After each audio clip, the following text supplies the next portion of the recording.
Olá pessoal, né? Tudo bem com vocês? Vou estar explicando aqui, né, o nosso conteúdo termoquímica, trabalhado com vocês nas últimas aulas, tá ok? Então, basicamente a gente vai entender que a termoquímica, né, está relacionada, né, ao estudo do calor no que se refere às equações químicas. Então, olha só, nós temos que entender aqui o nome dos processos, né, que nessas reações ou nesses processos nós vamos ter alguns que absorvem calor, certo? Nós vamos ter processos que absorvem calor e vamos ter processos que são contrários, são processos que liberam calor, ok? Os processos que absorvem calor são chamados de endotérmico, tá, ok? E os processos endo vem de dentro, então o processo endotérmico é aquele que absorve o calor, tá, ok? E nós temos um processo contrário, que é o processo exotérmico. Exo vem de fora, então é o processo em que há perda de calor, tá, ok? Então, há uma coisa interessante que nós temos que nos preocupar, que é o seguinte, são as sensações que esses dois processos podem nos... Então, olha só, as sensações que nós temos é o seguinte. Então, no processo endotérmico, nós temos uma sensação de resfriamento. Então, o que eu posso dar como exemplo nessa sensação de resfriamento? Quando você pega um pouco de álcool e passa na sua pele, você vai ter uma sensação de resfriamento da pele, tá? Por quê? Porque está tendo uma absorção de calor. O que está acontecendo na realidade? Então, o que acontece? Essa absorção de calor que você sente na pele, você tem a sensação de resfriamento, porque o álcool ele absorve o calor da sua pele e aí para que ele possa evaporar, entendeu? Aí nós temos um processo, uma sensação de resfriamento, tá? Onde ocorreu uma absorção de calor e nós temos um processo dito endotérmico, tá? No processo exotérmico, a sensação que nós temos é de aquecimento, tá? Então, quando você está próximo a uma fogueira, por exemplo, você sente o aumento da temperatura, porque você sente o calor está vindo para você. Então o sistema está perdendo calor, tá, ok? Então nós temos um processo que é chamado de exotérmico, né? Então tudo que está relacionado à queima, à combustão, pegando fogo, são exemplos de processos de exotérmico. Então repara que a sensação no processo de perda de calor é uma sensação de aquecimento, e a sensação nos processos endotérmicos é de resfriamento, certo? Tá, dando continuidade aí, nós vamos ver que nos estados físicos que nós encontramos a matéria, né? Nós temos o estado sólido, líquido e gasoso. E quando ocorre uma transformação entre esses estados, nós vamos analisar a perda ou o ganho, né, no caso, de calor. Então, na transformação do sólido para o líquido, é necessário que a substância que está no estado sólido receba energia para poder passar para o estado líquido. Então, ela está recebendo calor. Então, é um processo endotérmico.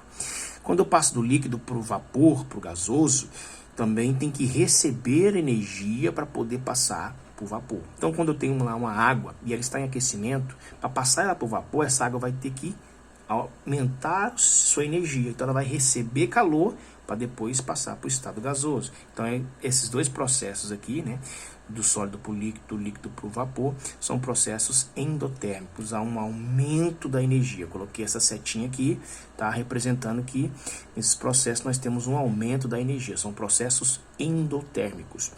Agora, o contrário, né, ocorre uma diminuição de energia e serão processos exotérmicos. Então, passar do vapor para o líquido, ele precisa perder energia para voltar para o líquido. Então, é um processo exotérmico, certo? E do líquido para o sólido, né, a volta também ele precisa perder energia. Aí também é um processo exotérmico. Então aqui eu fiz uma representação, né, do sistema. Quando a energia vem de fora para o sistema, nós temos um processo endotérmico. Quando o sistema perde energia para o externo, para fora, nós temos um processo exotérmico. Tá. Entendendo esses dois processos, nós vamos entender agora o conceito de entalpia. né? Então, entalpia é o conteúdo energético relacionado, né, aos elementos, às substâncias, às reações químicas, né? Não tem uma forma correta, uma forma que nós podemos medir essa entalpia, tá? Que é representado por essa letra H. Mas nós conseguimos medir a variação da entalpia. Então vamos lá. Então aqui eu estou dando um exemplo de uma reação exotérmica.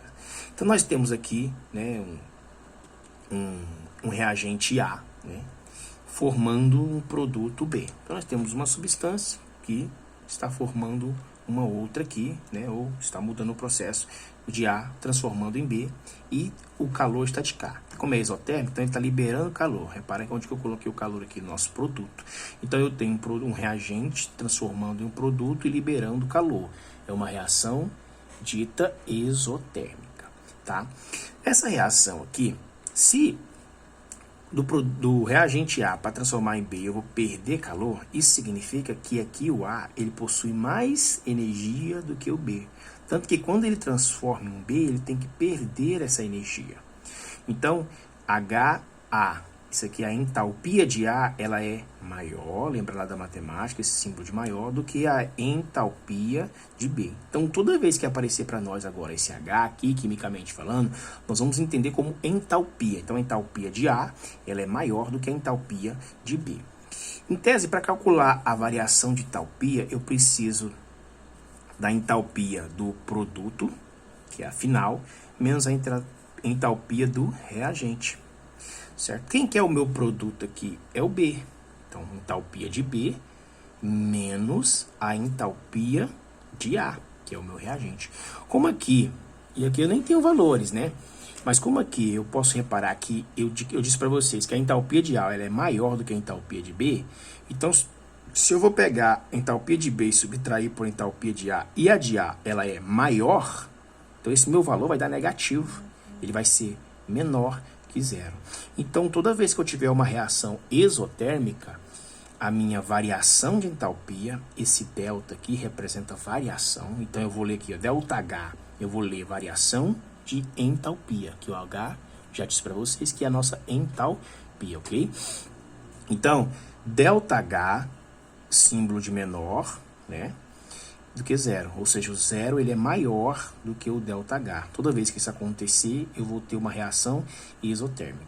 Essa reação exotérmica que eu escrevi aqui, que está aqui, ó, A, a setinha formando B, liberando calor, eu posso reescrever ela assim, ó, A, setinha, B, e aqui eu vou indicar que o delta H ele é menor que zero. Aí eu já sei que ele é uma reação exotérmica, certo? E graficamente, como que eu analiso isso? Aqui no meu eixo Y, ele vai representar a nossa entalpia, certo? Então, no meu eixo Y, aqui nesse caso, quem tem a entalpia maior é o A, então eu coloquei o A aqui acima do B, certo?